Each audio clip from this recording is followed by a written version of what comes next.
Welcome to the True Word Faith for Life with Dr. Sean. I'm Dr. Sean, and today, what don't you know about Islam? What do you actually know about Islam? You've undoubtedly heard of Islam. You've been told what to believe about Islam by everyone from politicians to adherents of Islam. But what is the truth about Islam? Learn the truth about Islam here and now. Listen, I'm just going to tell you. I'm going to put it on the screen so we're nice and good and clear. I want you to know this. Let's do this now. Let's not waste any time. If you're audio only, I'm sorry to hear that you missed this. All right. This has to be on the screen. I want you to be able to read this. Very important. Today, you're going to know some things that you just didn't ever know. You never knew it. All right. Let's shut off that mess. Let's make it quiet. This is very, very important. This episode discusses controversial content from Islamic doctrine, including Sharia law, historic events, and theological claims. It is not an attack on individuals, but a biblical and scholarly examination of ideology and systems. Viewer discretion is advised. I'm not kidding. Today's episode of the True Word Faith for Life addresses highly controversial and sensitive topics, including Islamic doctrine, Sharia law, and historical truths that are often ignored or suppressed. This is not an attack on individual Muslims, many of whom are peaceful, kind, and unaware of the full teachings of their faith. In fact, many of them are my friends. Instead, this episode examines the original sources of Islam with clarity, accuracy, and a biblical worldview. Our commitment is to truth, not hatred, not fear, not hype, but education and truth. If you're watching or listening, I encourage you to hear the whole message, check the sources, and weigh everything with discernment. As always, wise as serpents, harmless as doves. Let's proceed honestly and respectfully. As of 2024, there are approximately 1.97 billion Muslims worldwide. They are closing in very quickly in 2025 on 2 billion Muslims worldwide, making Islam the second largest religion globally after Christianity. Muslims make up about 24 to 25% of the world population. You've heard many terms. You hear them very frequently. And they come out in discussions about Islam, but you know what? I suspect as many, maybe you don't know what they mean.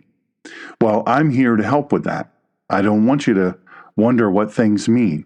I want to explain them and define them for you and apply them for you so you understand throughout this discussion. By the way, thank you to Miss Vicky for cutting my hair.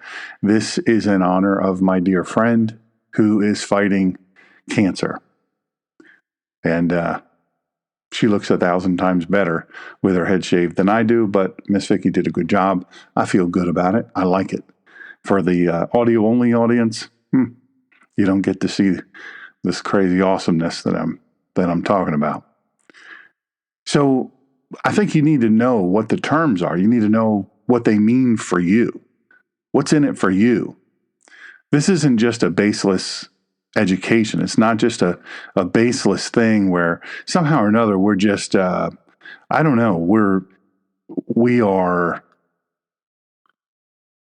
just muddling along trying to figure.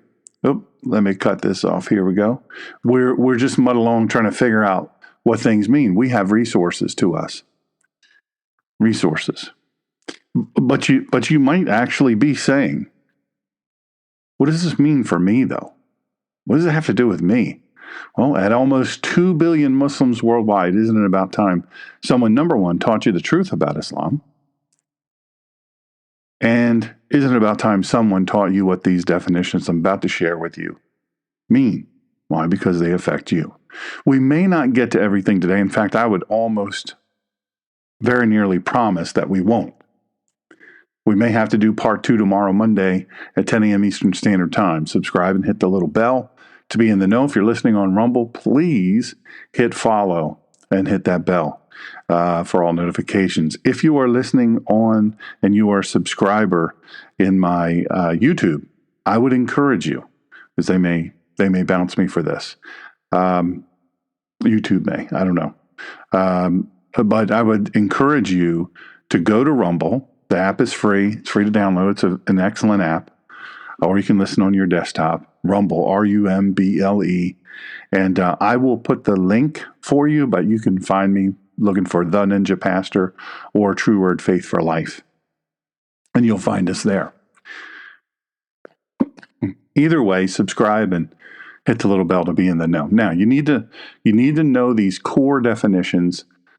And I've talked about this before. I've traveled all around the world, not the whole world, but some of the world. And I've traveled all over the country speaking about this.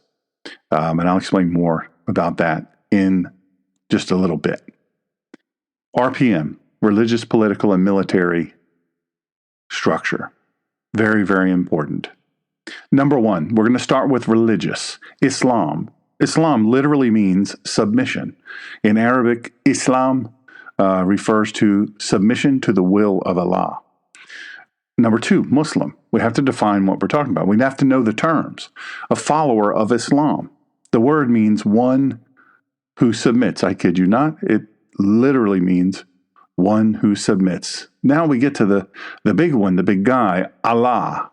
The Arabic word for God in Islam, believed to be the same deity worshipped by Jews and Christians, but with radically different character and attributes. You can see Quran 3:54 and 8:30. We'll talk more about that in just a few minutes. Hang on. Then the word Quran. Well, do we understand what that word is? It's actually pronounced Quran. It's not Quran. It's Quran. You don't have to say them, but I believe, as a person who insists on pronouncing things correctly in the holy scriptures of the Holy Bible, our holy document, our holy library, I think it's only respectful that I, speak what I can of their language accurately, correctly, and properly, which I'll massacre several things. So Quran is Islam's central holy book, believed by Muslims to be the literal word of Allah, revealed to Muhammad over 23 years, composed of 114 chapters. They are called surahs. They're not arranged chronologically, but by length, the longer ones, and they go longer to shorter, shorter to longer. It works that way. It's an interesting way to arrange it. I don't know. I didn't write it, so. Hadith. You're going to hear the word hadith. I'm going to say that word very frequently today in your time with me today. By the way, welcome to everybody. No matter how you're listening to it, welcome. Thank you for joining. The hadith is a collection of sayings, actions, and approvals of Muhammad used to interpret and supplement the Quran, compiled centuries after Muhammad's death. Sahih al-Bukhari and Sahih Muslim are some of the ones that wrote these down. Sunnah. You're going to hear the term Sunnah. The example and practices of Muhammad derived from hadith and biographies, which are called Sirah, considered binding for Islamic law and lifestyle. Shirk. You're going to hear the term shirk. Most people will pronounce it shirk, but it's properly pronounced shirk. The greatest sin is in Islam. This is the greatest sin in Islam, associating partners with Allah. In other words, Trinity. Jesus as divine. That's unforgivable if unrepented. That's in Quran 4:48. Isa. Very important for us to know this term. The Islamic name for Yeshua. They have this term, Isa. In Islam, Isa is not the Son of God. He did not die on the cross, and he is not divine. He is, however, considered to be a prophet inferior to Muhammad. Ummah, the global community of Muslims. This is seen as a single body bound by religion and law, often above national allegiance. Please remember Ummah. We're going to have a very frank discussion about that very, very soon. Now let's enter the political and legal terms. Shariah. You've heard the term Sharia law, and maybe you've been ambivalent about it. You've heard it bandied about here in the United States. You've heard it talked about in the UK and several other countries in Europe. However, maybe you didn't fully know. Well, let's define it. Islamic law, Sharia, is Islamic law derived from the Quran, Hadith, and juristic interpretations. Now that's called fiqh. Fiqh. It governs every aspect of life. Every aspect of life. Civil, criminal, familial, financial, religious, and even hygiene and dress. That is Sharia law. Let's not go too fast. Let me go back. Fiqh, right? It's juristic interpretations, Hadith and Quran. It's the Islamic law. It governs every aspect of life: civil, criminal, familial, financial, religious, and even hygiene and dress. Now, you've heard me say this term many, many times. I read this document. It's 1,200 to 1,400 pages, depending on what language you read it in. I was fortunate to read it in Arabic and translated in English. It's a much shorter document in Arabic than it is in English. Umdat al-Salik. Umdat al-Salik. That is the reliance of the traveler. It's an interesting name. A definitive manual of Sunni Islamic law. It's called the Shafi'i school, approved by Al-Azhar University. It codifies punishments for apostasy, blasphemy, theft, and non-Muslim status. Now, it is very important that you understand that Umdat al-Salik is, you can download it for yourself. You can read it for yourself. It's available for free in many places. It is a very long document. It is an extremely troubling document. And if you're not troubled by it, I think you're reading in your sleep. Fiqh, now I use that term, Islamic jurisprudence, the human interpretation and application of Sharia law by scholars who are referred to as ulema.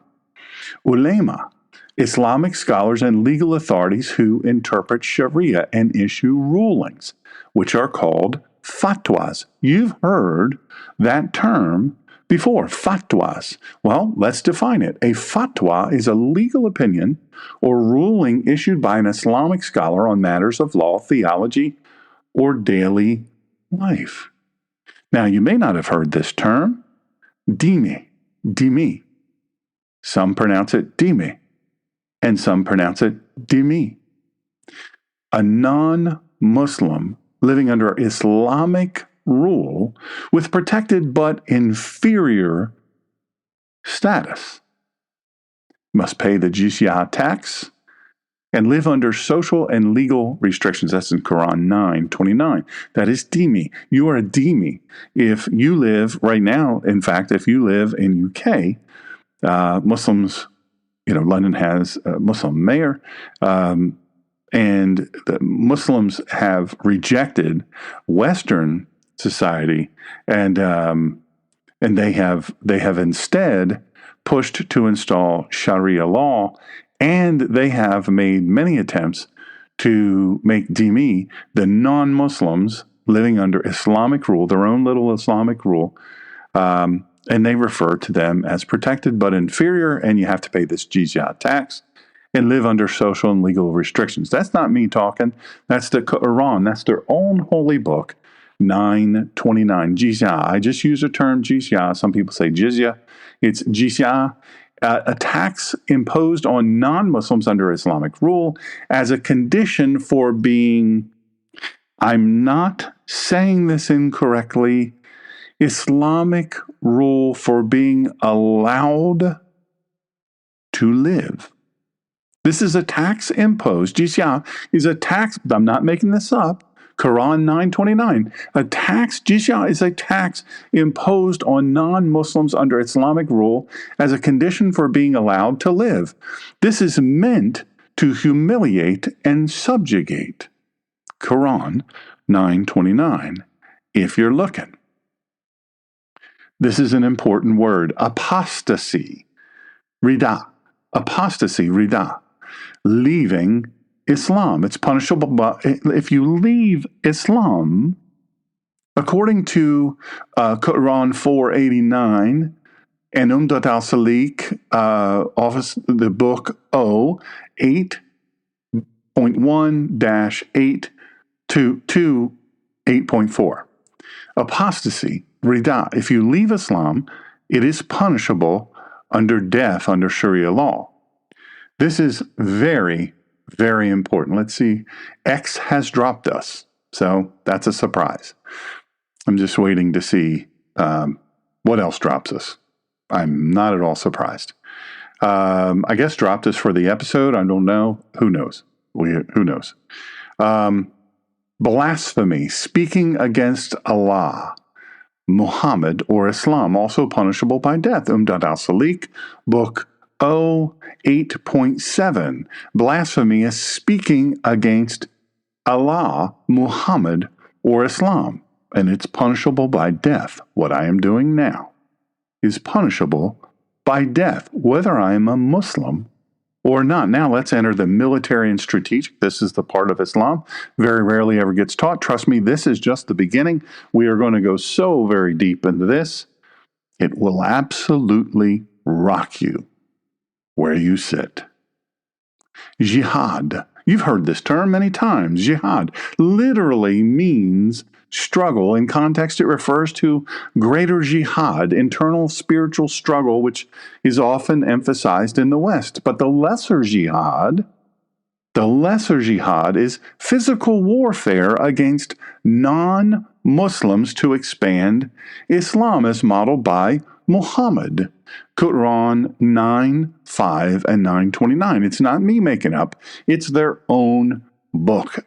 Greater jihad is an internal spiritual struggle, and the West loves to focus on greater jihad. But the lesser jihad is actual warfare, fighting to the death or to the slavery to make dhimmi non-Muslims, all to expand Islam. How far do they want to expand Islam? The entire world. They want to be controlled by Islam. Are you starting to see why Israel surviving is so important? Dar al-Islam, Dar al-Islam, Dar al-Harb. Dar al-Islam is House of Islam. It lands under Islamic rule. Dar al-Harb, or Harb, as some people say, House of War. These are lands not under Islamic rule and thus targets for jihad. Let me say it again without massacring it.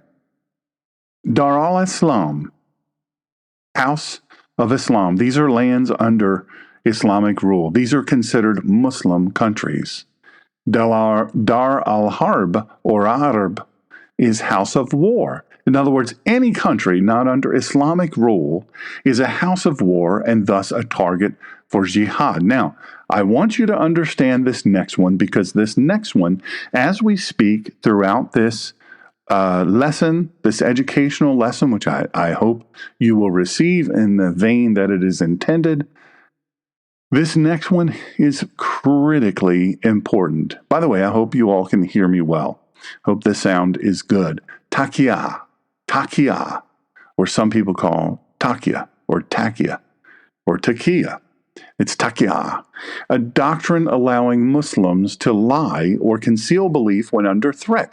It's used tactically for protection or advancement of Islam. In Quran 3:28 and 16:106, taqiyya, the doctrine which allows Muslims to lie for the advancement of Islam. It allows them to claim that they are surrendering, or a ceasefire, or a peace treaty. It allows them to lie so that they can heal, so that they can rearm.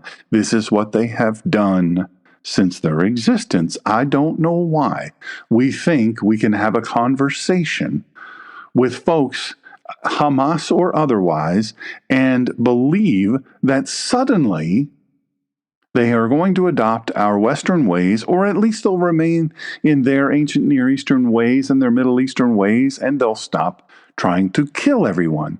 But unfortunately, that is what they want to do. It's not an aspiration, it's a mission.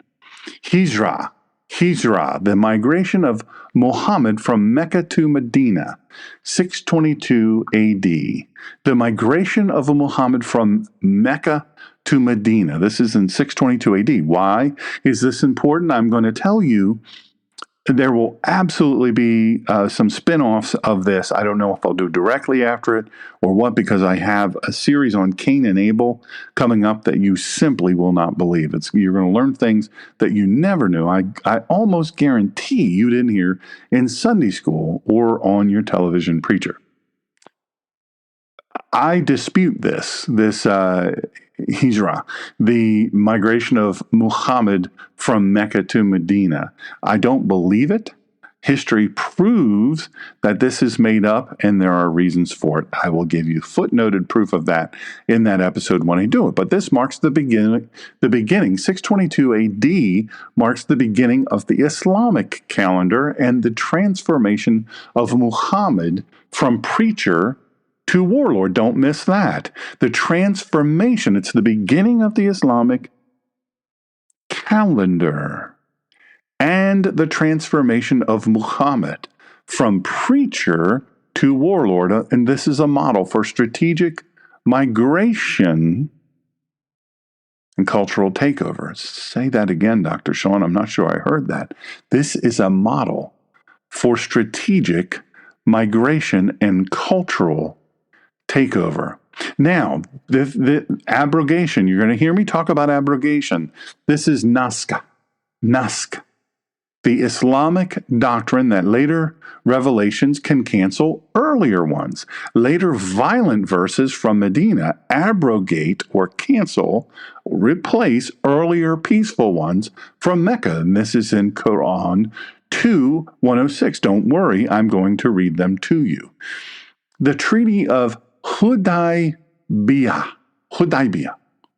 It's a principle. The Hudaybiyah principle is from a treaty Muhammad made and then broke when it was advantageous. He used this as a strategic precedent to make peace until strong enough to conquer. Let's go back a second. Take a deep breath. Take a drink of whatever you have. Let's just take a drink here. Let's see what we got here. We got water. Yum. Okay, let's think this through. Let's think this through, because if we're going to use terms, we got to know what they mean. And why does it mean something to us? Because there are closing in on 2 billion with a B Muslims in the world. And this is what they subscribe to or ascribe to, depending on how much they know. The Treaty of Hudaybiyah principle. Muhammad made a treaty and then he broke it. He was recovering. He was rebuilding. He was rearming. And then when he did that, he broke. Funny enough, he made a rule about this. I can do what I want. I'm going to make a rule. I can break treaties. I can lie. I can say, oh, yeah. So we make these treaties with Muslim countries, and we wonder why they break them. This is why they make peace until they're strong enough to conquer. That never leaves their mind. Now, you've heard this term, undoubtedly, caliphate. Caliphate. It's an Islamic state under a caliph, a political religious leader considered a successor to Muhammad. The goal of groups like ISIS is to reestablish a global caliphate governed by Shariah. Wow. You just got 25 terms that you've heard a bazillion times, said by newsreaders on the main broadcast news, and they don't have a clue what it means. Most of them don't have a clue what any of it means. You've heard it said, you've heard these 25 different words said by almost everyone in political office. And I don't think they know either, except for a few in Congress, the U.S. Congress. I think they know very well. In fact, I know they know very well. So this episode was brought about by many, and I mean many. Hold on one second. Somebody has sent me a message. They are saying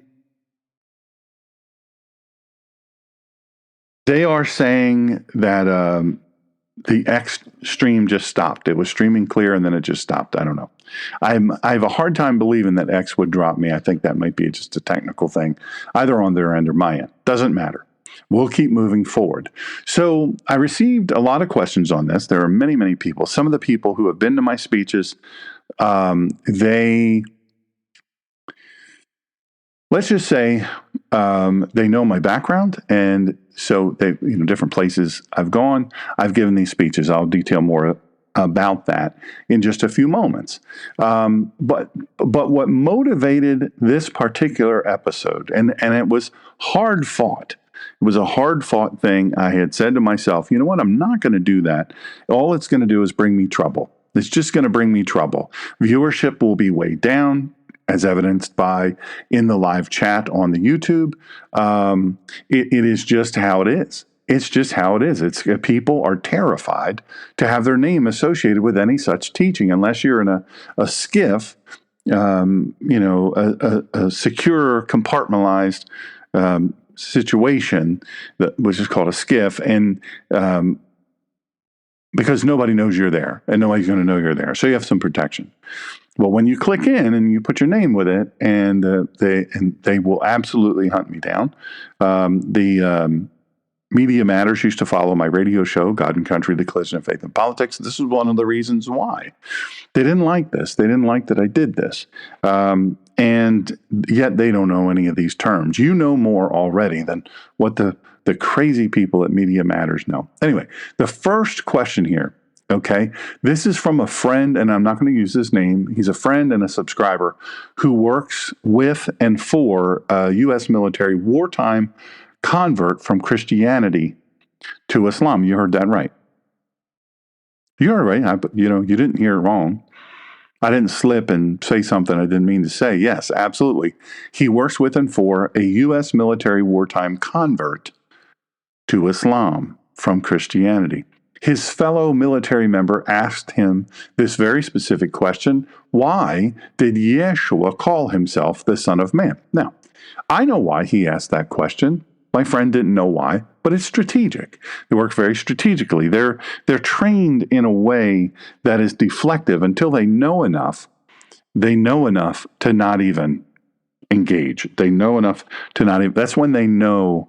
They know when they don't even engage. They'll spew the regular talking points for a while, but this is one of the first questions they ask when they're challenging someone that they view is weaker in their faith. Why did Yeshua call himself the Son of Man? Why did Jesus call himself the Son of Man? And that's a really great question. I'm going to give you my answer to him as though I'm answering him, and I happen to know that he's listening now. I said, that's a really great question, and honestly, it's one that touches the very core of how Yeshua, Jesus, wanted to reveal himself and how he fulfilled both prophetic expectation and deeper theological meaning. First, Yeshua referred to himself most often as the Son of Man because it's a title loaded with Hebrew significance, not a denial of his divinity. In fact, it ties him both to humanity and to a divine figure prophesied in Daniel 7:13 and 14. This is how it goes. I kept looking in the night visions, and behold, with the clouds of heaven, one like a son of man was coming, and he came up to the Ancient of Days and was presented before him, and to him was given dominion, glory, and a kingdom. Notice, the Son of Man comes with the clouds of heaven, a clear sign of divine authority in ancient Jewish thought. Since Riding the clouds is imagery reserved for God alone, which is spoken of in Psalm 104:3. Now, Dr. Michael Heiser pointed this out powerfully in his piece, The Unseen Realm, that when Yeshua called himself Son of Man, he wasn't being humble in the way we moderns think. Instead, he was making an unmistakable claim. He was that divine human figure who would receive everlasting dominion from the Ancient of Days, which is God the Father. Dr. Heiser even emphasizes that at his trial, when Yeshua says to the Sanhedrin, "You will see the Son of Man sitting at the right hand of the Mighty One and coming on the clouds of heaven." The word of the Lord, thanks be to God. This is Mark 14:62. Mark 14:62. They immediately accuse him of blasphemy because they understood exactly what he was saying. Now, Dr. Skip Moen, digs into this from another angle, as you would expect him to do. The Hebraic worldview. Now, Son of Man, Ben Adam, in Hebrew roots, Yeshua fully in humanity. Son of Man, in Hebrew roots, Ben Adam, in Hebrew roots, Yeshua fully in humanity, emphasizing his authentic connection to mankind, not a distant God-man in the Greek philosophical sense. Skip stresses that the Hebraic mindset doesn't separate the physical and the spiritual the way the Greek thought does. So by calling himself Son of Man, Yeshua showed that he was the perfect human and true fulfillment of mankind's calling to reflect God's image, just as Adam failed. Now, I'm going to say this. In just a few moments, you're going to hear some things that rock your world. Hang on. Hang on. We got to have the background. You've got to understand this. Just as this is still my answer to my friend who is, he's got a boss, military boss who converted to Islam during the war on terror, which I'm here to tell you will never end. The war on terror will never end. It's an enemy that will never take a break. So, from my own study and experience, I would add this. If Yeshua had simply gone around calling himself Son of God without the Son of Man framing, he would have been too easily misunderstood in that first century Jewish context. Son of God was a title applied to kings, Psalm 2:7. Israel collectively, Exodus 4:22, even to angels, Job 1:6. It wasn't automatically a claim to divinity in Jewish ears, like it sounds to us now. But Son of Man, especially when connected with Daniel 7, was a nuclear theological bomb. It made clear he was claiming to be fully man. Hebrews 2:14-17, the prophesied one with authority. Daniel 7:13 and 14, sharing God's own prerogatives.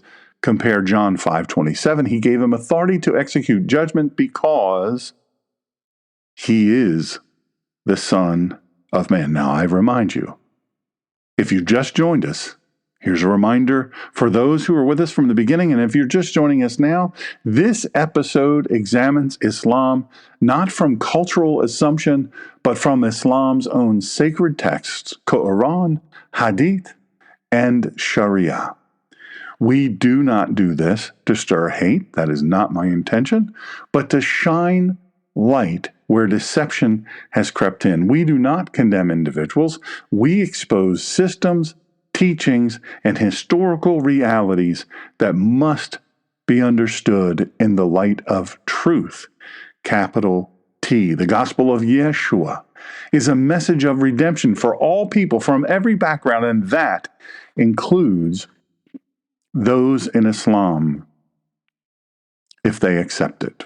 So please listen with courage, but also listen with compassion. Now, I sum up this in my answer to my friend. Yeshua, Son of Man, because it encapsulated his mission, his identity, and his destiny, all in a phrase packed with Hebrew prophetic expectation, divine authority, and human solidarity. It revealed more, not less, than if he'd only said Son of God. Now, I want to interrupt myself to say this. There is a reason this convert to Islam asked this specific question. Why? Because they do not believe that Yeshua is the risen Son of God. They believe that he was a good teacher, he was a good man, but they don't believe in any way that he was in any way part of the Trinity or the Son of God, and he certainly does not represent someone. They don't believe he went to a cross. They don't believe that he was resurrected. They just choose not to believe what is so well documented. So I answered that. I sent that to my friend, and then I said, you know what? In true Dr. Sean form, there's more to the story, and I wanted to give him, and thus you, I've asked for his permission. I'm not going to use his name for obvious reasons, but I've asked for his permission to share this with you, and this is what I'm going to do now. Hang on, Sloopy, hang on.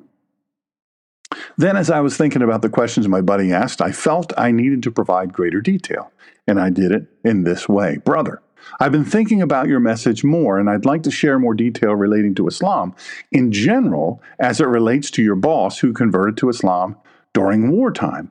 This is deep in detail, but it only scratches the surface. That sounds like a contradiction in terms. This is deep and detailed, but it only scratches the surface. Now, most Muslims are completely unfamiliar with the full teachings of Islam.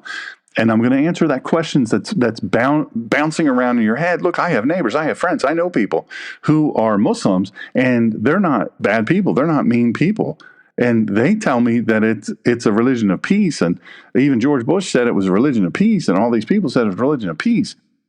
Hang on. Don't give up. Hang in there. It's real important. Very, very important that you understand this completely. Okay? All right, well, let's try to add this here. We're going to try to nope. That is not what we want to do. Dadgummit. I'm trying to put this thing up on the screen so you can see it. I want very much for you to be able to see it throughout this. And I was able to do it before, but for whatever reason, it will not allow me to do it now. No, I don't think it's it's some sort of demonic influence or spiritual warfare. I'm just an idiot with tech. It just comes down to that. Most Muslims are completely unfamiliar with the full teachings of Islam. They most often are attracted to Islam because it's much like the gangs and the cartels plaguing the world today. They are in and of themselves a very well organized gang, and they're huge. Generally speaking, those who convert to Islam are misfits and outcasts, and they're often looking to belong, and they're looking for some semblance of power in their lives. As Islam is presented to its potential adherents, it is touted as beautiful and the path to fullness and understanding. However, what lies beneath is nothing short of horrific. The reason many Muslims aren't deeply familiar with the full teachings of Islam, which I'm going to share with you, especially the harsher, more troubling parts found in Quran, Hadith, and particularly the Umdat al-Salik, which means the reliance of the traveler. It's a classic manual of Islamic law, is because Islam is structured very differently from Christianity. When it comes to layperson access to the sacred texts, and just to be fair, full disclosure, I've studied these documents extensively at the doctoral level. I have taught many TSSCI, and if you know, you know, presentations about the hidden and insidious truth about Islam. You've undoubtedly heard of the Quran. It's revered by the nearly 2 million Muslims. But why haven't you heard of the Umdat al-Salik wa Udat al-Nasik? That's the long term. Umdat al-Salik wa Udat al-Nasik, commonly known in English as the reliance of the traveler. It's a seminal manual of Islamic jurisprudence. Now remember what that term is. Fiqh. Fiqh, F-I-Q-H. Fiqh, within the Shafi'i school. Here's an overview. And that, you know, you can do with this what you will. This work, the Umdat al-Salik, was authored by Ahmad ibn Nahib al-Misri, 1302 to 1367. He's a 4th century Egyptian scholar. He compiled this manual based on earlier authoritative Shafi'i texts, notably Imam Nawawi Minhaj al-Talabin and Imam Abu Ishaq al-Shirazi al-Muhaddab. Muhaddab. I hate massacring that name. Now, it's long. It's very, very long. Depending on which one you read, the English or Arabic edition, translated from English to Arabic, or from Arabic to English, is translated by Nuh Hamim Keller. Nuh Hamim Keller comprises approximately 1,232 pages. The one I read, and I read it 4 times. I read 2 different versions, one in Arabic only, which was much, much shorter, 416 to 525 pages. And then the one I read, actually 2 translations from Arabic to English, and they ranged up in about 1,485 pages. It depends on the publisher and the formatting. Now, what was their purpose? Why? Why did they go to this trouble? Why did this person go to this trouble? The Umdat al-Salik serves as a comprehensive legal manual detailing the principles and applications of Shafi'i Islamic law. Now, I want to make clear to you, Muslims, you would want to know this as a non-Muslim, because there are 2 billion with a B. That's 11 zeros of them. There are 2 billion of them. Their influence is immense. So wouldn't you want to know what drives them? What is their legal manual? What are their principles? And how do they apply them in the Shafi'i Islamic law? Now, this encompasses the reliance of the traveler in Umdat al-Salik, encompasses various aspects of religious practice, daily life, including ritual purity and prayer, of course, fasting and pilgrimage, of course, zakat, which is alms giving, of course, makes sense. Trade and commerce. What? Trade and commerce? Okay. We got that in the religious manual. Okay. Marriage and divorce. Okay, we see that. We got you. I got you. I'm following. I'm tracking.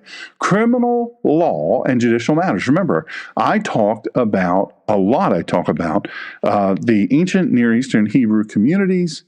They ruled themselves, and they did that based on Torah. So this is not that much different, except it's completely different. And then we get to ethics and spirituality. Now, this is going to shock you. What they think is ethical and spiritual will absolutely disgust you.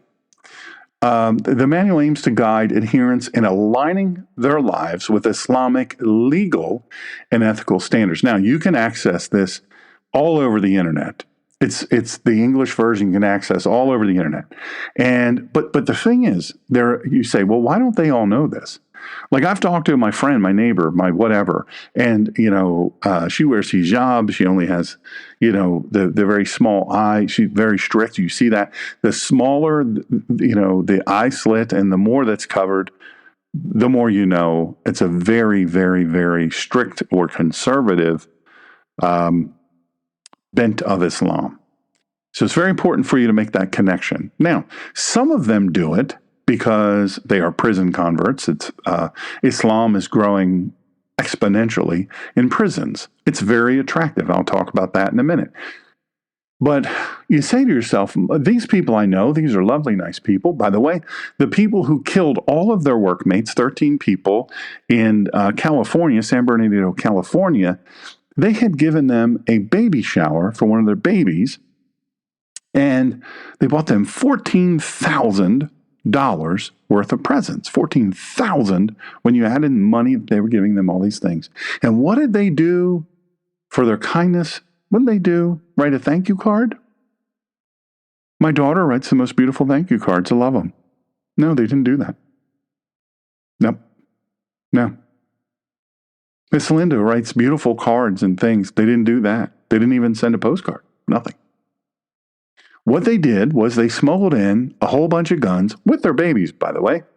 They smuggled in a whole bunch of guns, a baby shower, and they killed every Muslim in there, and they got in a gunfight, and they themselves were killed. This is reality. It's all over the news. but the facts behind it that you just heard were not disclosed. So, why?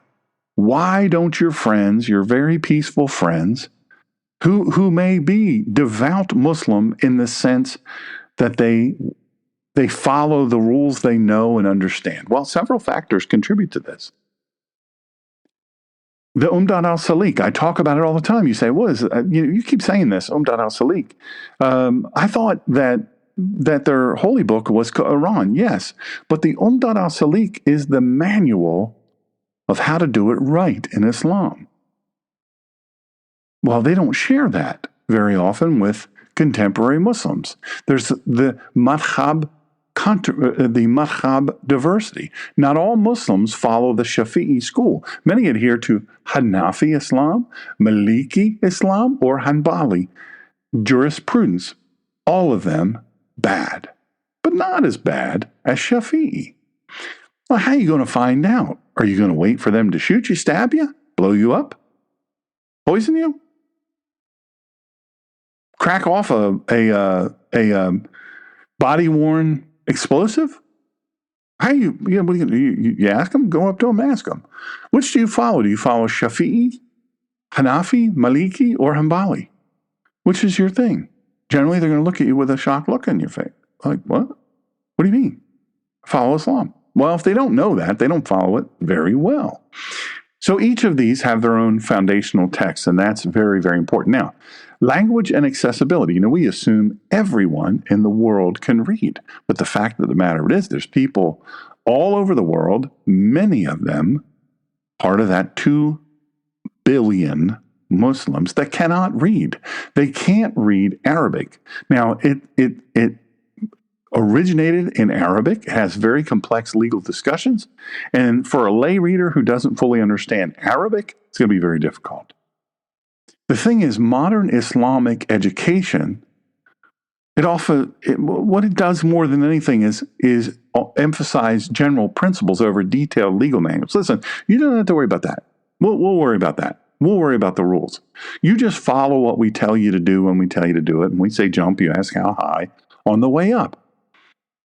But don't ask for details. Now, contemporary relevance, there's all kinds of contemporary. Some topics covered may not directly apply to modern contexts. And so what happens is a lot of the educators prioritize more current resources. Now, you might be thinking to yourself, again, self, this is what I call myself when I talk to me, although I call myself by my first name, Sean, I say, because that's what I call me. Self, my neighbor or coworker or friend is Muslim, and he or she is so nice and peaceful and doesn't believe in any of that stuff. This is because most Muslims know little to nothing of the true tenets of their own faith and sacred documents. Now, before you get all too haughty, if you are a Christian, we can't brag too much on that ourselves. Now, here's why. Here's why they don't seem to know, or not many of them seem to know what they're following. Islam is traditionally a religion of obedience, right? It's obey. You don't question it. You don't understand it. You just obey. You just do it. That's how you get suicide bombers. That's how you make them do that. And I don't call them suicide bombers. I call them murder bombers. They don't do personal study or relationship for the most part. The Islamic model heavily emphasizes submission. My friend, remember what I told you, and this is why I said you have to know the terms. Islam literally means submission rather than a personal exploration or a critical engagement or a personal relationship with God. No, none of that. There's none of that. In most Islamic contexts, it's the religious leaders, the imams or the sheikhs, who are trained to study fiqh, which is, again, remember our dictionary or a vocabulary lesson, fiqh. And that's Islamic jurisprudence. And the primary sources, they don't study those things. They say, hey, we're going to tell you. We're the head mahafs. We're going to tell you what we want you to know. The average Muslim is often taught to memorize various parts of Quran in Arabic. Even though they don't speak, read, or understand Arabic, they are taught to memorize it and just recite it. Anybody Anybody? Anybody have anything there for that? Just memorize it. Memorize the Arabic. Well, I don't speak Arabic. Well, that's okay. Memorize the words. We'll teach you how to pronounce them. But I don't know what they mean. That's okay. It doesn't matter. Just memorize it, what we tell you to memorize, and be able to repeat them, and you're good to go. But I don't know what I'm saying. Hey, don't worry about it. Shut up, or I'll cut your tongue out. The Quran itself can be very difficult to understand. Now, I've read it 4 times. I've read the Hadith, and I've read the Shariah manuals many, many times. So all of it I've read many, many times. Many parts of the Quran are extremely vague. They are fragmented. They are cryptic. And in many cases, they are quite simply a massive contradiction. In fact, Muslims are expected to look at the Hadith, sayings and actions of Muhammad, and the codified Sharia law, like Umdat al-Salik, to know how to actually live it out. But as you can imagine, most Muslims have neither the training or the time. Look, this is a Bible. This is the Holy Bible. We can't get Christians to read this. This is not that long of a book. And yet, we can't get Christians to read it. And then they've got all these other documents. One alone is, depending on how they read it, 1,200 to 1,485 pages. You've got the Quran, which is this big, and so you've got all these other things in the Hadith and all these other things. How are they going to keep up with it? Most Islamic leaders intentionally highlight for their adherents only the peaceful and beautiful verses when speaking to Westerners. Now, let me be fair. Let me be honest here. I've read it. There are many parts of it which are beautifully, beautifully written. Now, Muhammad didn't write any of it. He didn't write any of it. We'll get to that. Why? Because he was illiterate. Oof. Anyway, William J. Federer, in my opinion, one of the greatest historians this world has ever known, and really good dude.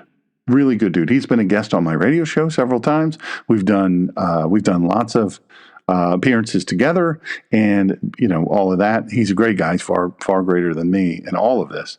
He is extraordinary. And so William J. Federer, in his monumental work, which I have up on my bookshelf, What Every American Needs to Know About the Quran, A History of Islam and the United States. This documents how Islamic teaching is often presented in stages, right? We start in stages, and this follows the model of Muhammad's own life. As he was traveling with his uncle, he picked up a thing here. Ooh, I like that. Ooh, I get to have more than one woman. Ooh, I like that. Sex with children. I like that. Let me put this in the book. Woman mouthing off at me? Let me go ahead and give her a good smack. How about I hit her 100 times with a rod? I'm going to put that in there. Seems as good. Why not? You say, oh, that's so inflammatory. But it's in their book. It did happen. It is written. Early peaceful verses from Mecca are cited like, they cite them first, right? There's no compulsion in religion. Quran 2:256. Remember, it starts longer and shorter. While the latter violent, what we call the Medinan verses, abrogate the earlier ones. In other words, they override, they make them not important. So in other words, it deletes. I'll get to that. I'll explain it a little bit better. So they abrogate the earlier ones according to the Islamic doctrine of naskh, or abrogation. They're downplayed, right? Or they're hidden until the Muslims are in a position of greater political or societal power. Anybody know anything about London? Many Muslims simply don't know the darker parts of their history. Look, I understand it. Many Christians don't know many parts of the Bible. That's why I teach the Bible. And Federer points this out, along with scholars like Robert Spencer and many others, that the founder of Islam, Muhammad, was illiterate, a murdering caravan raider who married a 6-year-old girl, Aisha, and then consummated the marriage with sexual intercourse when she was only 9 years old. Don't take my word for it. Sahih al-Bukhari wrote about it in Volume 7, Book 62, Hadith 64. He also executed Jews, ordered assassinations, conducted dozens of violent raids, and taught that apostates and non-Muslims must be subdued, killed, or heavily taxed. That's in Reliance of the Traveler, Book O, 8.1 through 8.7.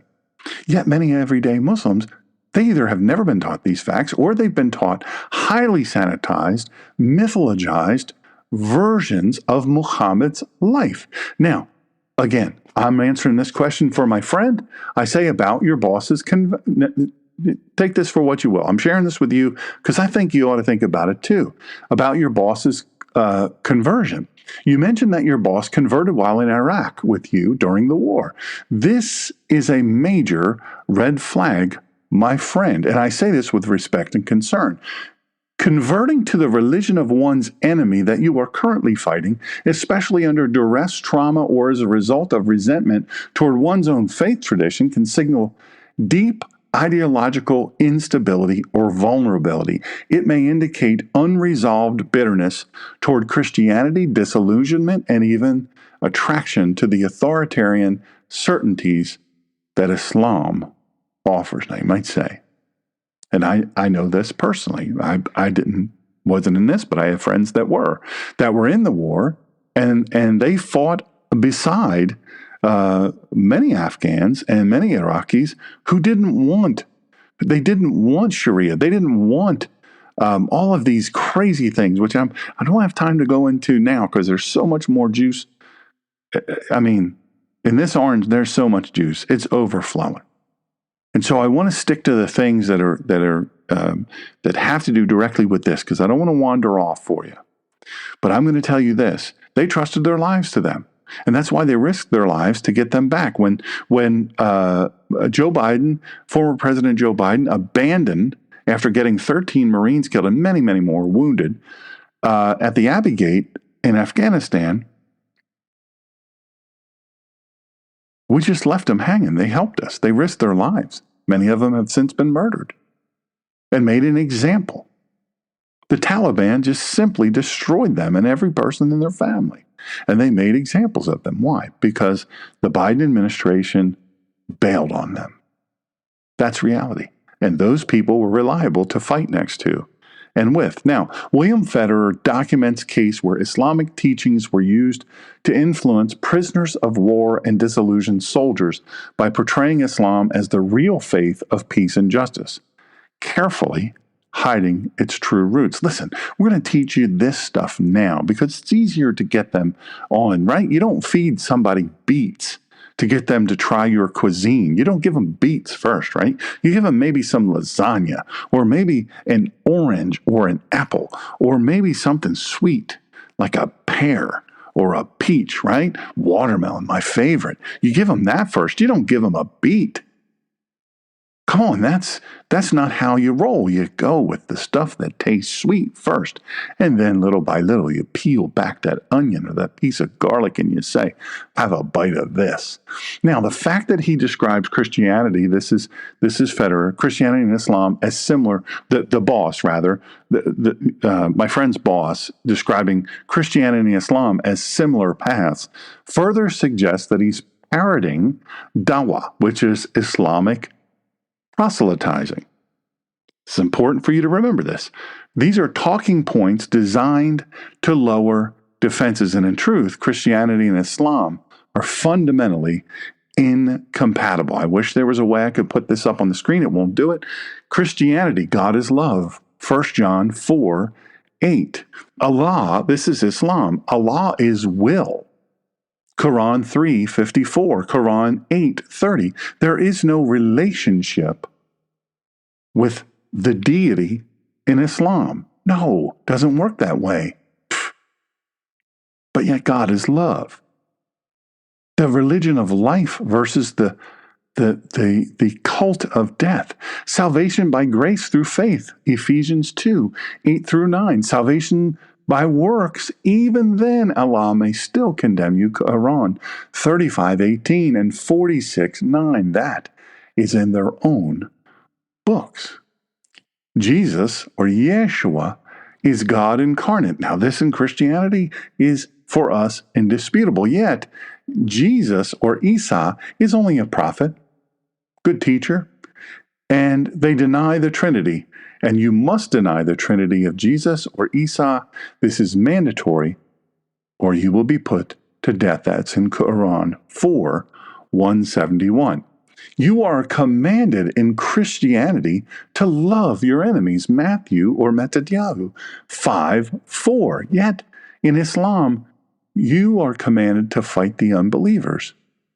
Quran 9:5, Quran 9:29. Now the depth of this chasm cannot be overstated. On Son of Man and Son of God. Look, I explain that in great detail, and I go in and explain it, going back to Daniel and everything, and I lay it all out. John 10:36, I am the Son of God. Matthew 16:16 through 17, Peter confesses, you are the Messiah, the Son of the living God, and Jesus blesses him for this divine revelation. Yet, you will be put to death for making that claim or even reading that verse in Islam. Mark 14:61-62.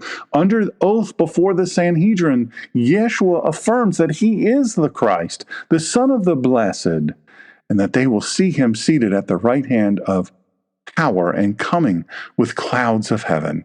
Again, linking to Daniel 7.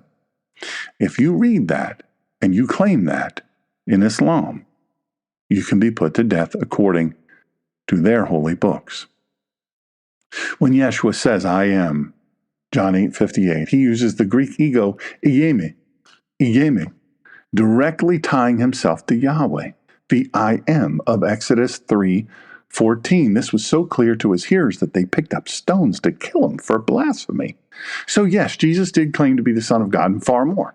Then I say this to my friend, brother, I would urge you to work respectfully and wisely with your boss, but also keep a wide and cautious berth around religious discussions. Be kind, be discerning, but do not be naive. A man who converts under these conditions, who clings to a religious system founded by an illiterate, violent, child-marrying, murdering, pedophile warlord, may not be as stable or trustworthy as he seems, especially when serious pressure arises. Generally, when we look for leaders, we don't look for leaders like that. And I advise him, respectful distance is wise here. As Yeshua himself said, be wise as serpents and harmless as doves, Matthew 10:16. And then I say, he says, am I missing something here? That he's asking me about the Son of God. And I said, you're not missing anything, brother. You're seeing clearly. You've heard of Shariah law. But what is the dark truth of Shariah law? Then I go on to explain to him, and I'm going to explain to you now.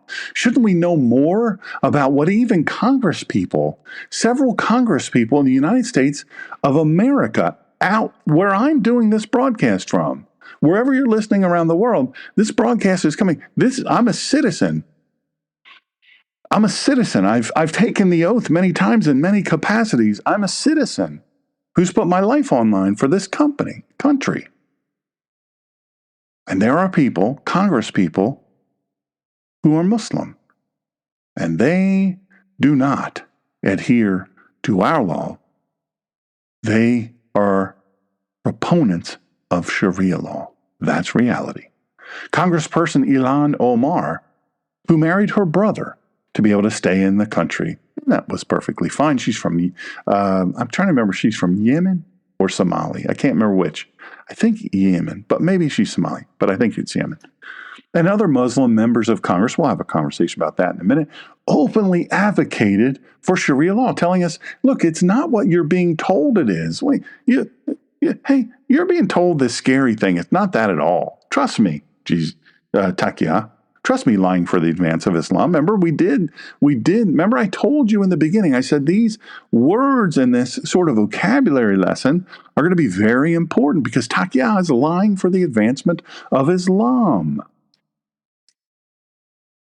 Wait. Hold on a second.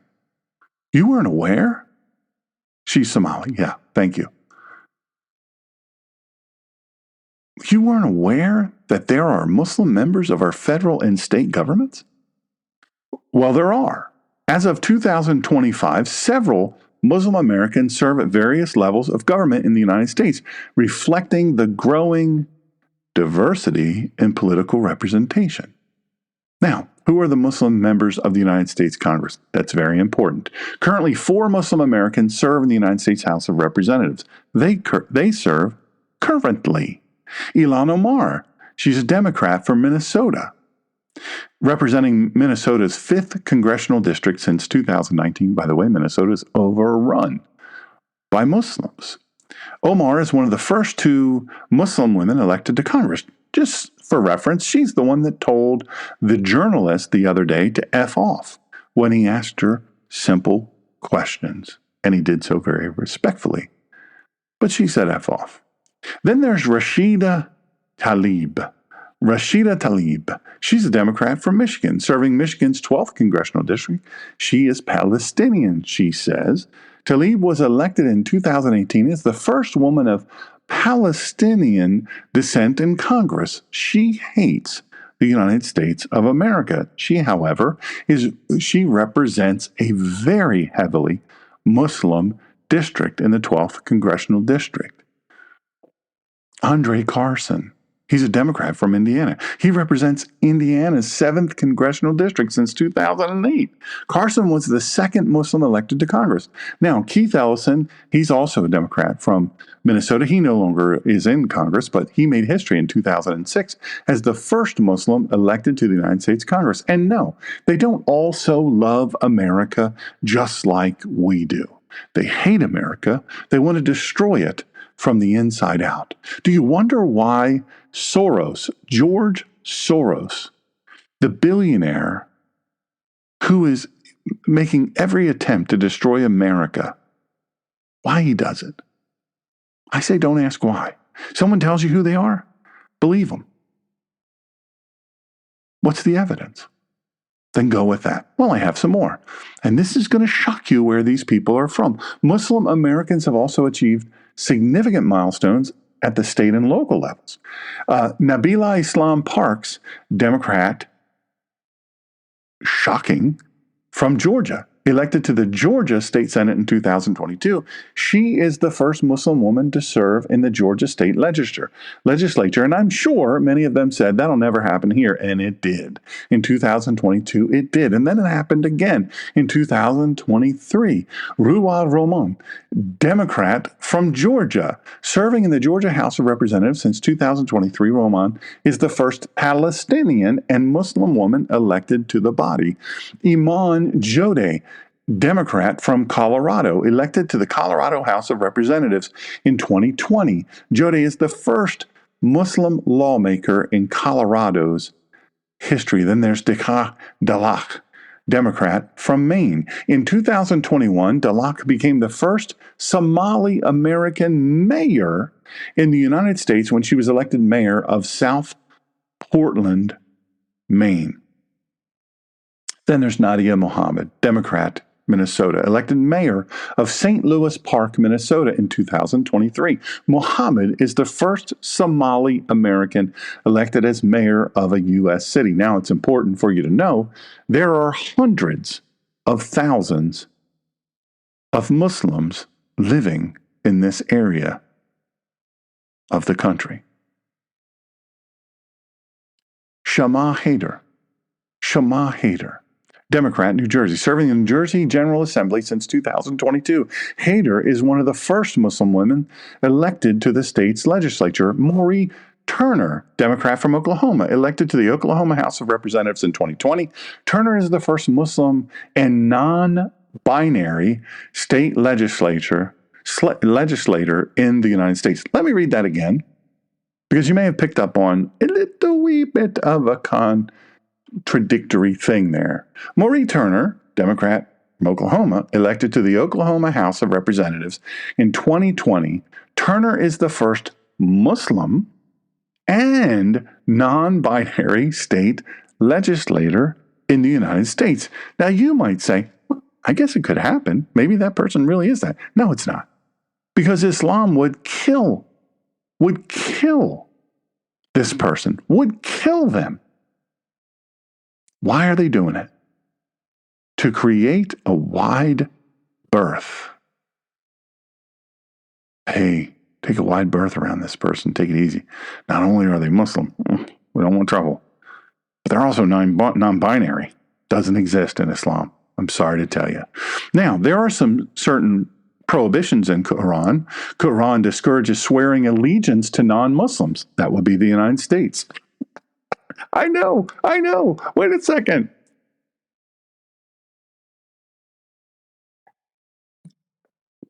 I thought Sean, Dr. Sean, I thought you just said, right? Because I was listening. I got my pen and the paper and all this, and I'm listening, and I'm going, Dr. Sean, nothing.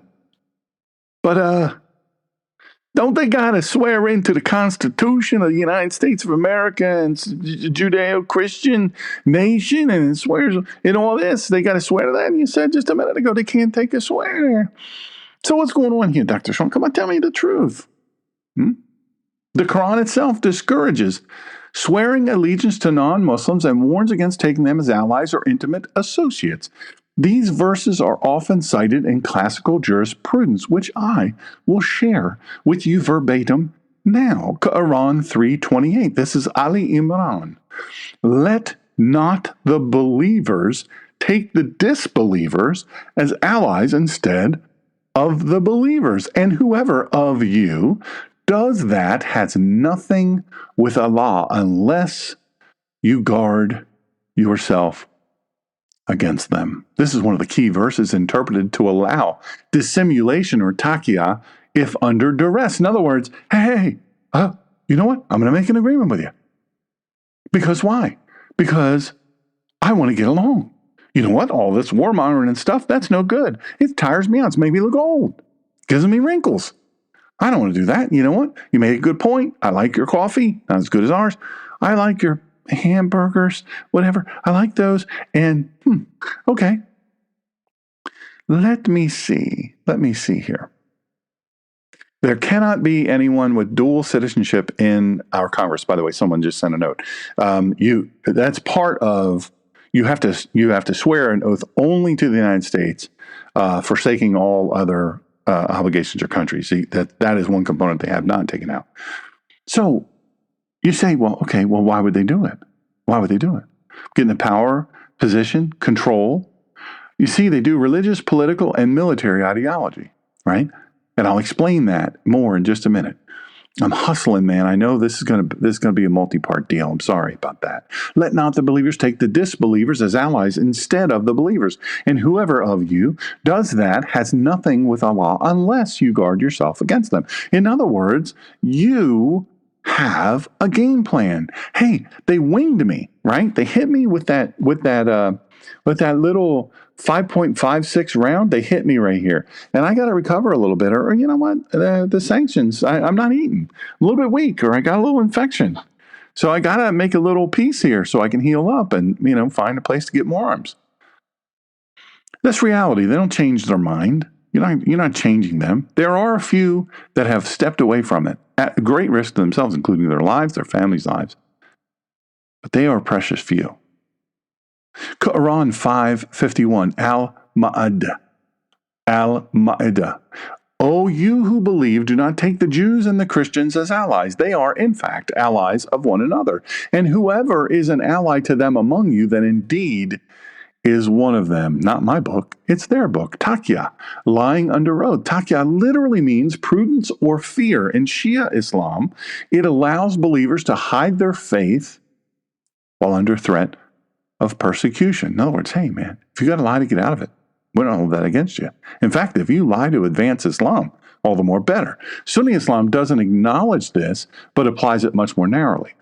Key hadith and commentary. Ibn Kathir tafsir on 328 and al-Qurtubi explain that Muslims may conceal their belief if their life is at risk, but it's not a blanket license to lie in ordinary circumstances. In other words, Bukhari, book 49 and Hadith 857, war is deceit. Quote, war is deceit.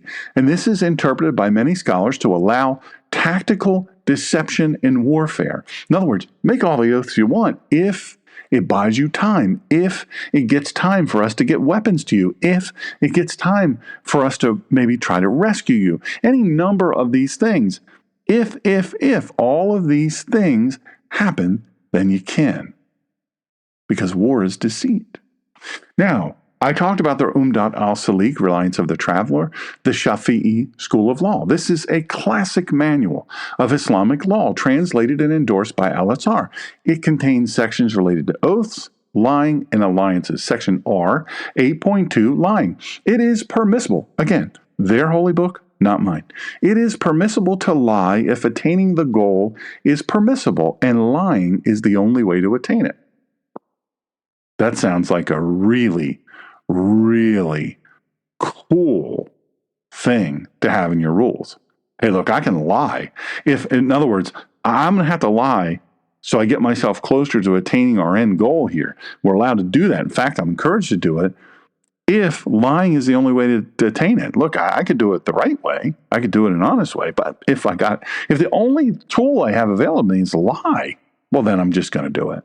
Then there's section book O, 8.1 through 8.7, apostasy. You've heard that term. Swearing allegiance or making religious declarations that contradict Islam, like affirming the Trinity or the divinity of Christ. And this can be seen as rida, which is apostasy. Section O, 11.1 to 11.11, loyalty to non-Muslims. Now, you may think that I'm making this up. You may think, that's why I'm giving you the sections, because if you obtain it, you can go right to it and read it for yourself. Muslims are forbidden from giving preference to non-Muslims in matters of allegiance, judgment, or aiding them against Muslims. Now, remember when I said take that deep cleansing breath? Let's take that again. This is a good spot for it. Just take that breath. Take a drink. Go and need it.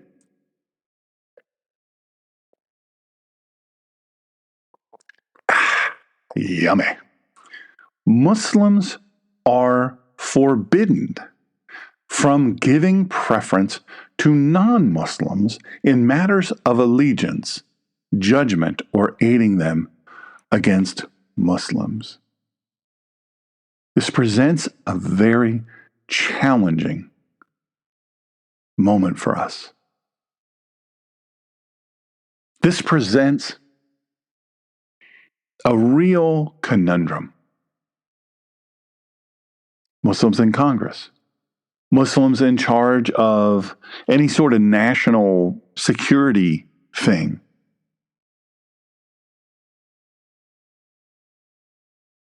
any position of authority where they have access to secrets. Ilhan Omar had her security clearance stripped. What comes from being in Congress, certain committees. She was stripped away from that committee as well. Long time in coming. Rashid Tlaib should be the next one to go. Any of them. No way. They are forbidden by their own holy documents from giving preference to non-Muslims in matters of allegiance. They cannot swear allegiance to this country. Or judgment, making a decision of what is right or wrong between Muslim or non-Muslim. The non-Muslim always is going to lose, or aiding them against Muslims. Look, I can't help this non-Muslim. If they're in a dispute with a Muslim, if they're in a fight with a Muslim, I can't help the non-Muslim, even if the Muslim is dead wrong. Now, you've heard me mention this many, many times.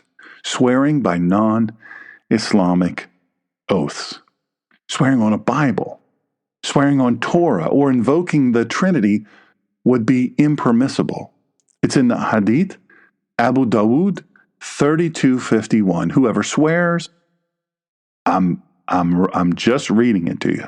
Whoever swears by other than Allah has committed shirk, which, remember from our vocabulary lesson at the beginning of this message, you learned that. It's the worst possible thing.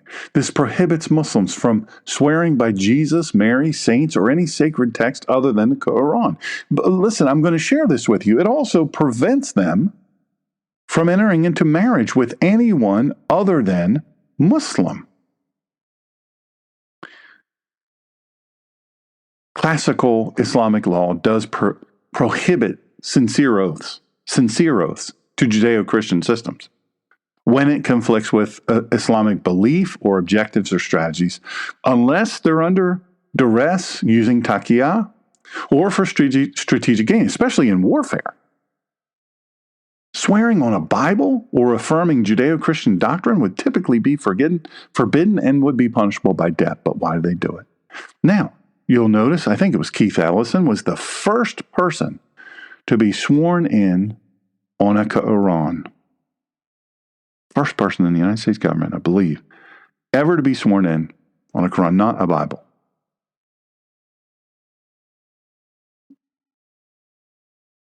It's not a truthful or faithful oath. They take the oath. It's not truthful or faithful. It's taqiyah, lying for the advancement of Islam. To give you the fuller picture, it's important to understand that Sharia law, the legal and moral code derived from Quran, Hadith, Sirah, which is biographies of Muhammad, and traditional Islamic jurisprudence, which is fiqh. Remember that word, fiqh. It was in our vocabulary lesson. You said, man, this is boring. Why do I have to take a vocabulary lesson? This is why. I'm hoping that you understand now this is why. It's not simply a religious code like Christian ethics or the Jewish halakha. It's a different deal for them. They die for it, man. This is how it is. Even if you're wrong, even if the Muslim is wrong, if it's Muslim versus non-Muslim, we kill the non-Muslim. It's how it works. It's an all-encompassing political, legal, judicial, and religious system that aims to regulate every aspect of a person's life and ultimately every aspect of society. Have you seen any Muslim countries seem to you to be joyful? Have you seen it? I haven't. Now, I've been among many, in many countries who are Muslim countries, away from the politics and away from the political thing, where they are happy. They've taken me in, they've given me great hospitality as commanded by their individual different groups that I was with. You know, they protect you. They feed you. They protect you so that you can rest, all of these things. They give you hospitality. So, every aspect of society. But if you violate this, brutal consequences, particularly for women, children, and non-Muslims. Do you think Aisha, at 6 years old, wanted to be married to this dude, this grown man? Do you think at the age of 9 she wanted to start having sex with him? Do you think that 9-year-olds and little kids, that they want to get married and be in this multiple marriage thing with these Muslim men? Do you think they want that? Little kids? Think about when you were 9. Think about your 9-year-old. If you're a parent. This is real. This is genuine, real stuff. Despite the misleading portrayals you may hear about justice and mercy under Sharia, the hard reality documented in the Umdat al-Salik, it's laid out in stark detail by scholars like William J. Federer. Don't take my word for it, take his. It's shockingly cruel and oppressive. Just remember what I'm about to tell you the next time you see protests. Just remember, I'm about to tell you something, and I want you to just remember the next time you see protests on Ivy League campuses and universities by women and men waving signs, LGBTQIA+++ for Palestine, hey, or Jews for Palestine, not in my name. They all have the T-shirts. It's amazing they have the T-shirts. They have the signs, professionally made signs, George Soros. Thank you very much. They're not Jews. First of all, they're not Jews. They're idiots. Dangerous, terrorist, sympathizing idiots. No, I'm not making the statement that all Muslims are terrorists. But I'm going to tell you something with full confidence, that all strictly adherent Muslims are or about to be. Now, I mentioned women. What are women's lives like under Sharia? It's institutionalized oppression. Women are treated explicitly as inferior to men in Islamic law, not merely culturally, but legally and theologically. And inheritance. A Muslim woman inherits half. She inherits half of what a man inherits. Just automatically, you get half. Quran 4:11. Testimony. A woman's testimony is legally worth half a man's in court. Quran 2.282. Marriage and consent. Girls can be married off at any age, often pre-puberty. You say, well, I was way in the back. No, it happens now. It happens today. And it happens all the time. And it's permitted. Consummation or sexual intercourse is permitted once they are capable, air quotes, capable of sexual intercourse, based on Muhammad's example with Aisha, as recorded at Sahih al-Bukhari. Marriages are often forced with little regard for the girl's consent, and then there's polygamy. A man may marry up to 4 wives simultaneously, Quran 4:3, and he may have unlimited concubines, female captive. The concubine is female captive, according to Quran 4:24. Isn't that convenient? That he made, when he was making up this religion, he said, well, okay, I'm going to limit it to 4 wives. I'm just going to have 4 wives. Now they can be little girls, but 4. I'm just going to have those 4. And then the genius in this, man, is unlimited concubines. Unlimited. Only 4 wives. I'm limiting it. I'm conservative here. I'm conservative. This is who I am. Only 4. Yes. Children. Still. Easier to get them to do what you want. But I can have unlimited concubines. Worked that out, didn't I? I'm not making it up. It's Quran 4:24. Now, talk about domestic abuse. Quran 4:34 explicitly permits men to beat their wives if they fear disobedience. I'm not making this up. And as to those on whose part you fear desertion, that's it. Kafiq, I'm tired of this mess. I'm leaving out of here. All you make me do is cook and clean and all this mess and deal with all your concubines and whatnot running around, taking my food and food for my children, by the way. I don't even like it. And I'm tired of it. And I'm leaving you. I'm taking my children with me too. Or maybe they just say, when you hit them, they put their hands up like this. Put their hands up. They turn their face away. That's seen as intending desertion. You're allowed to admonish them. You're allowed to leave them alone in their beds or their bedrooms where they sleep, call their sleeping places, and beat them. Quran 4:34. You've heard of honor killings, right? All the rage in these communities. Honor killings in Sharia-based cultures, women are frequently murdered by family members for dishonoring the family, even if they were victims of rape. Say that, you get bounced. That word there. Even if that happened to them, that was foisted upon them. Even if they were beat senseless and they were snatched off the street, or an uncle or whoever did it. You've dishonored the family by this happening. You doing this, or you being a part of this, you've dishonored us. You've dishonored Islam. We're going to kill you. How do they do it? They do it one of several ways. One of the ways they choose to do it, which I've personally witnessed from about 10 yards away, is they bury the woman up to her shoulders. And they let her neck and her head be above ground. Now, if her children are old enough, they bring the children around to where mom is buried there from her shoulders down, from her head up is exposed, and they say, listen, if you want to be a good Muslim, go and gather all the good stones, and you'll be a good Muslim, and Allah will be, proud of you. This is their mother again. This is the one who gave birth to them. And they go and they gather the stones, and then they're part of murdering their own mother. I don't know if you've ever seen a stoning. It is horrifically brutal. And they can do it even if they think you've dishonored them. And no one's going to question them.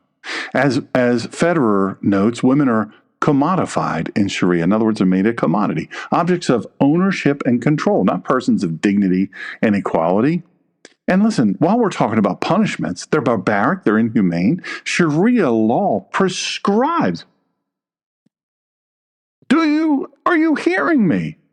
Prescribes, it doesn't say it allows, prescribes punishments that are, by any reasonable moral standard, grotesque and savage. So you tell me the LGBTQIA plus non-binary whatever trans for Palestine, you tell me how they skip over the fact that if they even think you're gay, which, by the way, in their culture, men can have sex with men or boys, special boys, without being gay, without violating. There's some ways around this. Out in the desert, it may only be a boy. And there's things that they allow. They're permitted. Listen, my friends, I've got to say this. I've got to say this to you. These are real things, and they aren't things from the past.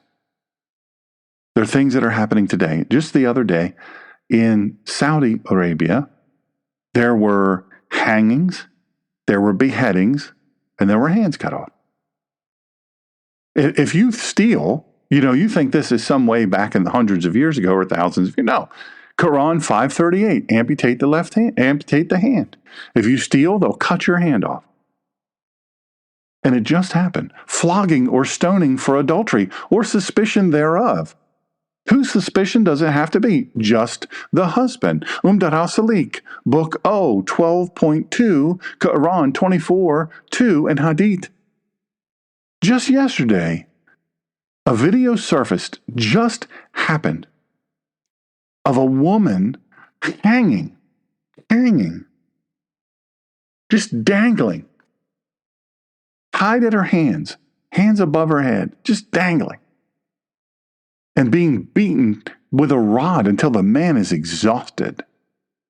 And then when he caught his breath, he started up again, and you can hear her crying and screaming. Viciously beaten over 100 times. This didn't happen in private. This happened in public. People had their cameras out. They had their phones out, videoing. They were surrounded by many who were cheering this on. You can hear them cheering it on. This isn't in the ancient past. This is yesterday. And what was her crime worthy of being almost beaten to death? She smiled at another man, which made her an adulteress, he thinks. He thinks because he could see it in her eyes as she looked at another man. In other words, he's walking along and all she's got is this little tiny thing, and there's a screen even. But somehow or another, he could tell that as a man walked by, she looked at him and smiled. Underneath the thing you can't see anything through. Come on. And nobody stopped it. Nobody stopped it. Goes further than that, execution for apostasy, leaving Islam. This is a mandatory, right?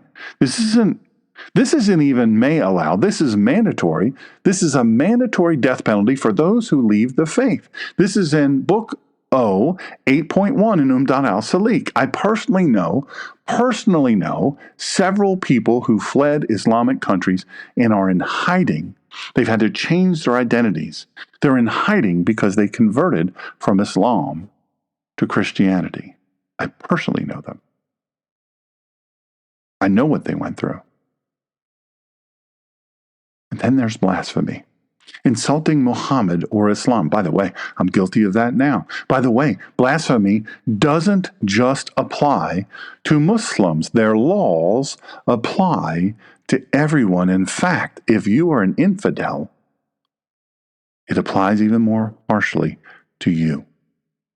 Blasphemy, insulting Muhammad. Do you remember all the hubbub over the cartoon of Muhammad that was drawn? Death penalty, capital crime. You don't have the right of pardon. You can't argue it. You're just put to death by however they say. By the way, one of the favored ways to punish who they think might be gay is by tying a rope around one ankle, going up to a high building, tying it around their ankle, and the rope is just too short, just slightly too short. And then they push the person off the roof. They fall. And sometimes they don't die right away. A lot of times. And they drag them back up. And they toss them off again. till they're dead. But then there's beheading and crucifixion. Yes, they still crucify people. Yes, they still behead people. This is not something way long ago. I don't know. Maybe you could do a search and look for beheadings, honor killings, all of these things in the United States of America, and you would be shocked. It happens here. But the press is so terrified of Islam that they do not report it. Everyone is terrified. Because beheading and crucifixion for crimes like waging war against Allah and his messenger. This is in Quran 5:33. This is any criticism or rebellion. I fall under this. They don't care that you're not Muslim. William J. Federer extensively documents how these practices have been historically and currently applied in Sharia-ruled regions such as Saudi Arabia, Iran, Afghanistan under the Taliban, and parts of Africa, Southeast Asia. Sharia is being practiced now in the UK and in other places in Europe and in some places here in the United States. So you say, hey, I don't care. That doesn't impact me. I'm not a Muslim. Slow down, slam dancer, and listen closely. Treatment of non-Muslims. I want you to hear this. Treatment of non-Muslims, institutionalized discrimination and subjugation. Non-Muslims, Christians, Jews, and others, dhimmi, under Sharia are regarded as second-class citizens at best and enemies at worst. Dhimmitude is non-Muslims can live, you've heard me mention this, when I gave the vocabulary, you said, vocabulary lessons are stupid, I don't want to do them. But then we did them, and now you see, dhimmitude, non-Muslims can live under Islamic rule only if they submit, pay the heavy jizyat tax, Quran 9:29, and accept severe social restrictions, where you can go, who you can go there with. Whatever they say. Can you work? Can you not work? Can you own anything? My friends, this is real. By the way, evangelism is forbidden. Sharing the gospel or even owning a Bible openly is often punishable by death or death or imprisonment under Sharia. Now, let me just say this. We've sent Bibles all around the world. I was proud to do it. I was so honored to do it. And the Kehillah helped me do that. Back in Delaware, when we did the Collision of Faith and Politics, God and Country Collision of Faith and Politics radio show, folks helped us do that. They helped us send Bibles all over the world. And one of the places we sent them was Aleppo, Syria. War-torn Aleppo, Syria. I rewrapped the Bible in duct tape. We disguised it every way we could, and we mailed it to him. He said he wanted one. I said, this could cost you your life. He'd heard the show. He'd listened quite a bit. It amazes me. Listen, you want to hear the gospel? Look, I'm no stud. I'm not, super good looking, despite this great haircut Miss Figgy gave me. Good beard trim here going on. I don't know if you noticed, none of you mentioned, but whatever. Look.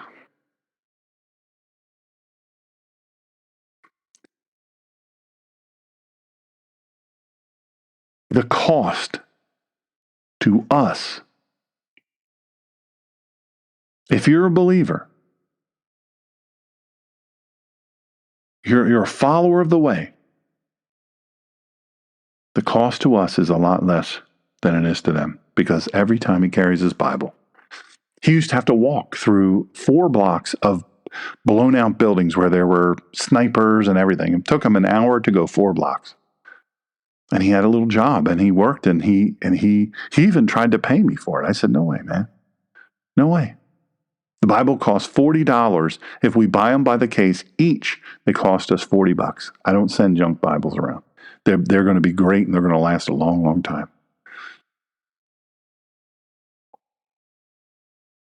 He said, it's okay. I want to carry the Bible. I believe in Jesus. If it costs me that, it costs me that. I'm not ashamed.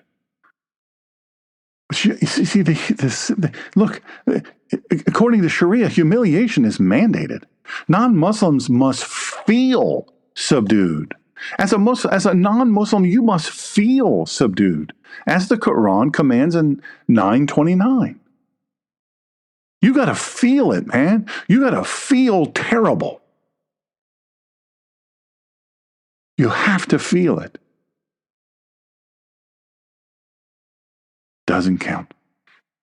Your property, by the way, I mentioned that you live as a non-believer, under dimitude and paying jizya. Your property can be taken from you. In fact, very often it is. Non-Muslims' property rights are limited and can be seized under Sharia justification, and it's completely legal.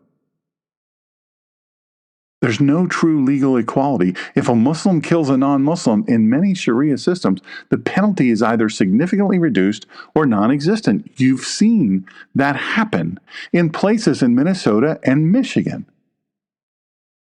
Come to find out, the Muslim judge, maybe the prosecutor made a few mistakes there, some big mistakes or technical things, and well, we got to let them go. Yeah, and I feel bad, for that family.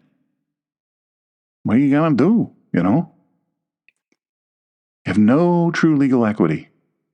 If a Muslim kills you, and you are living in this situation under Sharia law, a non-Muslim, this religion of peace and justice, it's BS. Freedom of conscience, freedom of speech, basic human rights, they don't exist under full Sharia governance. Look, you may think, and wait a second, I'm confused here, because Dr. Sean, I trust what you tell me. I've been listening a long time. This is my first time. Maybe you sound like an authority, but I get that. But you're telling me things that don't square. It's like there are two faces of Islam. It's like there's two faces of Sharia. Nobody points this out that I've seen, points this out better than William J. Federer. He points out that in the modern world, Sharia presents two faces. The soft face in non-Muslim majority countries like America and Europe. Islamic activists downplay Sharia. They emphasize it's only a spiritual or like a family law thing. Marriage contracts, dietary rules, prayer obligations. But then there's the hard face. In Muslim majority or Sharia-ruled lands, Sharia is enforced brutally, openly, with death, mutilation, and terror. And this is a strategic duality. This is, sometimes they call it taqiyya,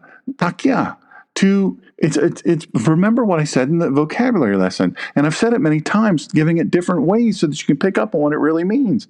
This is the doctrine allowing deception to protect or push forward to advance Islam. This is reality. This enables Islam to appear peaceful while expanding influence and awaiting demographic or political strength to impose full Sharia. And I'm here to tell you, I mentioned all of those people who are in government, both at the federal, state, and local and regional level. Sharia is fundamentally incompatible with Western civilization. Federer, along with other careful historians like Batier or Raymond Ibrahim, emphasizes that Sharia is not just another religious tradition, it's a totalitarian legal system antithetical to human dignity, antithetical to individual liberty, antithetical to gender equality, antithetical to religious freedom, antithetical to the rule of law based on natural rights. Listen, it seeks not to coexist like those silly, disturbed people put on the backs of their cars.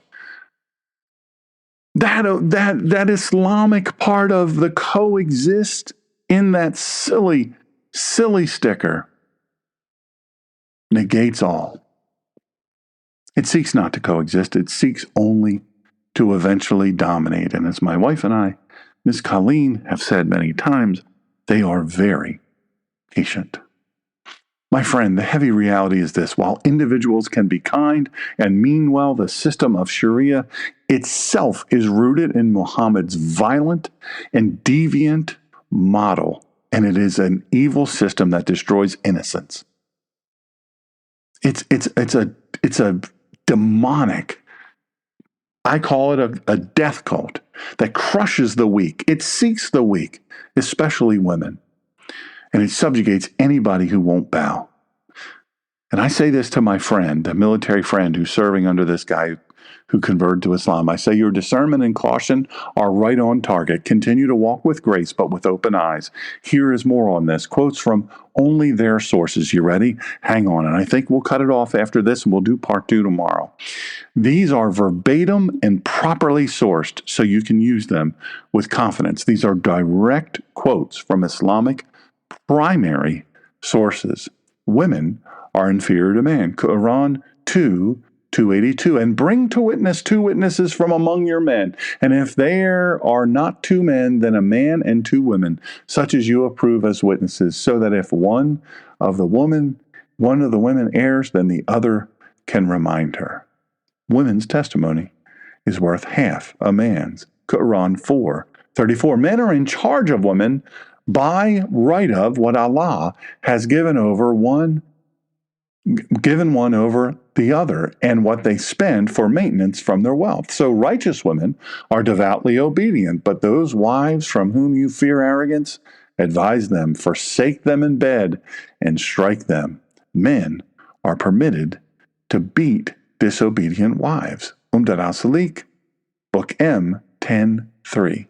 A woman may not leave the house without her husband's permission. If she does, the husband may forcibly return her.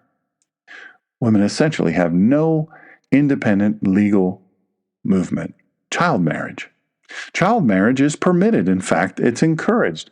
Sahih al-Bukhari, Volume 7, Book 62, Hadith 64. The Prophet married Aisha when she was 6 years old and consummated the marriage when she was 9 years old. We do all remember what consummated means.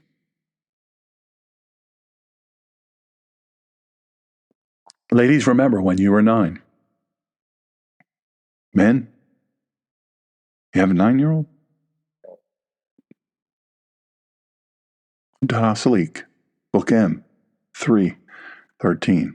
A guardian may compel his virgin female ward to marry if it's in her interest, even if she's immature. By the way, immature means a young child not yet in puberty. A guardian can force a child into marriage. Apostates must be killed. Quran 4:89. If they turn back from Islam, then seize them and kill them wherever you find them. Undat al-Salik, Book O, 8.1. When a person who has reached puberty and is sane voluntarily apostatizes from Islam, he deserves to be killed. Umdat al-Salik, Book O, 8.4. There is no indemnity for killing an apostate. Blasphemy against Islam or Muhammad equals death. Quran 33:57. Indeed, those who offend Allah and His Messenger, Allah has cursed them. Allah has cursed them in this world and in the hereafter, prepared for them a humiliating punishment. I don't know about you, but that's reality. Even what I'm doing right now, using their own teachings, reading their own teachings word for word, to educate is violating this. Umdat al-Salik, Book O, 8.7. Whoever reviles Allah or His Messenger is executed without accepting repentance. Violence against non-Muslims. Listen, it's not encouraged, it's not allowed, it's commanded. Quran 9.5. This is referred to as the verse of the sword. Then, when the sacred months have passed, slay the idolaters wherever you find them, and capture them, and besiege them, and lie in wait for them in every ambush. Quran 9.29. Fight those who do not believe in Allah or in the last day until they pay the jizya with willing submission and feel themselves subdued. My friends, punishments are barbaric. Quran 5:38. As for the thief, male and female, amputate their hands in recompense for what they committed as a deterrent from Allah. Umdat al-Salik, Book O, 12.2. The penalty for theft is cutting off the right hand, provided the thief meets the conditions for the had punishment. Quran 24:2. The woman or man found guilty of sexual intercourse, lash each one of them with 100 lashes. Now remember what I said. They don't have to have proof. I could tell by your eyes that you were smiling. as that man walked by. She was tied, dangling, full body weight. The whole thing is on film. You can search it and watch it. Horrific. I want to leave you with a note, and then tomorrow we'll reconvene at 10 a.m. A note on soft Muslims versus true Shariah. It's important to understand that many modern westernized Muslims either don't know these teachings or they've been kept ignorant on purpose. Or they know them but are actively avoiding applying them in public. In their public life, they live normal. That's called taqiyya or gradualism. But in Islamic courts and in Sharia-dominant societies, Saudi Arabia, Iran, Afghanistan, these rules are enforced either by law or by custom. In truth, as Bill Federer says, I'm going to have him on this show, research abundantly shows Islamic law, when fully applied according to its own sacred texts, is ruthlessly oppressive, violent, and fundamentally incompatible with human rights, especially for women, for non-Muslims and dissenters. You say, the television and all the talking heads all the time are telling me Muhammad was a man of peace, propagating a peaceful religion. I'm going to give you this, and then I'm going to cut it off, and we'll pick up tomorrow morning, I promise. This is a deeper look at Muhammad's military campaigns, what he actually did, the doctrine of abrogation, and modern applications of Shariah. Since we're looking closely and honestly at the foundations here, it's worth understanding three particularly critical areas that are often either ignored or deeply misunderstood today. Muhammad's military campaigns, the Islamic doctrine of abrogation, and how Shariah is actually applied in the modern world. Look, this isn't to bash individuals, but it's essential to know what the original Islamic sources teach and what real-world history has revealed. Now, I tell you what I'm going to do. I just looked at the time, holy moly. That is a long time. Thank you for hanging in with me. Here's what I'm going to do. I'm going to pick up here. I'm going to pick up here tomorrow morning, 10 a.m., Monday, 10 a.m., that's May 5th, Cinco de Mayo, right? We're gonna do this tomorrow. I appreciate you hanging in here. I have no idea. Honest to goodness, you think I'm kidding about this. Whether I will even have my channel tomorrow. Right? I don't even know. You say, come on, man. That seems like a lot. That seems.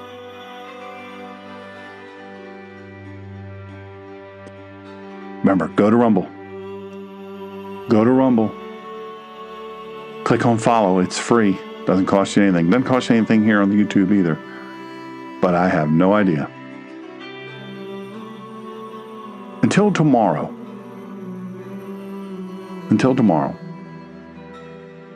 I want you to consider all that I've shared with you today. I want you to consider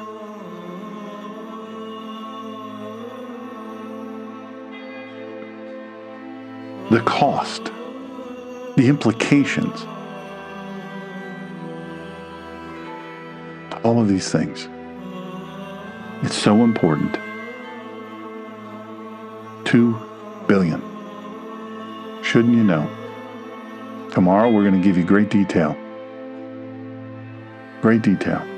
It will not be as long as today. I don't have as much material as what I had today. In the meantime, let's pray. And then I'll see you tomorrow morning at 10 a.m. Eastern Standard Time. Heavenly Father, Lord God, I am as flawed, as jacked up a servant as you could ever have. My hurts, habits, and hang-ups are many. My sins are many, and I ask that you forgive me of my sins so that my prayers would be heard. I pray that this message will land where it needs to land, that folks will hear it in the vein that it's intended, that they will be educated. I thank you that we are a culture of life and joy, and that we truly are a culture of peace. Thank you for preserving us. Thank you for preserving me this long so that I could give this message today. I pray for all who are listening, whether on playback or live or whenever, that you will bless them. I pray that if I can help any of them, that they'll reach out to me, email me, contact me through the show, through comments.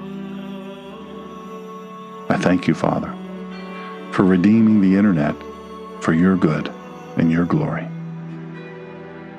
I pray this in Yeshua, your Son's matchless name. Amen and amen. My friends, I say to you now, till tomorrow at 10 a.m., shalom, shalom, shalom alaikum.